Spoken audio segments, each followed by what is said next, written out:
If you're watching this, then I'm pretty sure you know about Bayonetta, the action-adventure hack-and-slash video game series featuring the super sexy protagonist with the same name as the game. Because of the obvious sexualized protagonist, high levels of violence, and profanity, it is safe to say that the games are targeted to a more mature audience. Today, we're going to do a complete 180 and talk about Bayonetta Origins, Cereza and the Lost Demon, which is Bayonetta's origin story like the title implies, and is about innocence, wonder, and the struggles of being a child. It focuses on adventure, exploration, and puzzle solving instead of all-out bloody action and violence. The game has fairy tale quality to it and is definitely backed by the storybook in-game visuals. The character Cereza is completely different from the Bayonetta you know. In this game, you're young Cereza, lost in the mysterious Avalon Forest. You're introverted and timid, but even though you're scared, you need to traverse through the forest to save your mother. Everything is told from a third-person perspective, with the camera generally being fixed on Cereza, but this shifts from time to time and will zoom out when Cereza summons Cheshire, the demon that possesses her stuffed toy.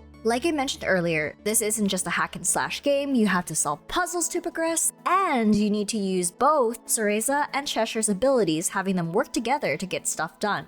Cereza is a witch, but she's young, and her skills are very limited, but she can use some elementary magic. Cheshire is able to knock down obstacles and use his demonic strength to defeat enemies and deal with physical barriers blocking the way. The most interesting mechanic in the game is the fact that in some occasions you need to control both Cereza and Cheshire at once, which, can be a bit frustrating and odd to get a hang of during the gameplay. I'm honestly curious to see if this particular approach will resonate positively with gamers or be a huge point of frustration.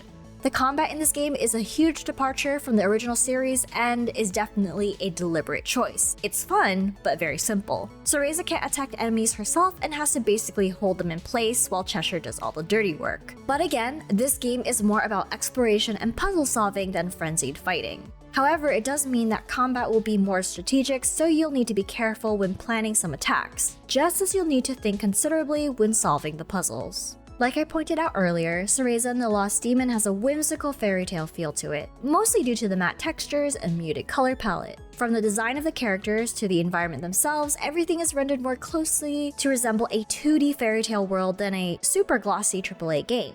These choices make sense given the theme, and also to ensure that the amount of processing power needed to run the game is kept relatively low, meaning better performance and gameplay. That said, animations are much brighter and dynamic, so there'll be plenty going on during the battles to keep you entertained. Personally, I am a huge fan of origin stories, and even though this is a huge departure from the core Bayonetta series, I'm all about a good coming-of-age story. Not everyone oozes sex appeal and confidence their entire lives, and it's refreshing to see the humble beginnings that led her to be what she is now. I absolutely love storytelling, puzzle solving, and environment exploration, so this game really truly speaks to my soul.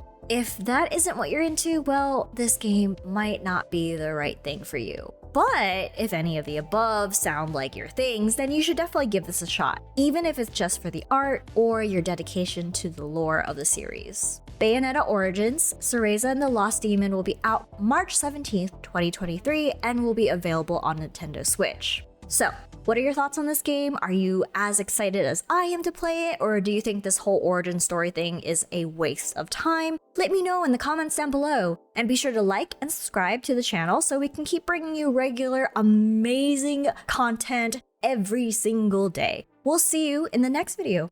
Peace!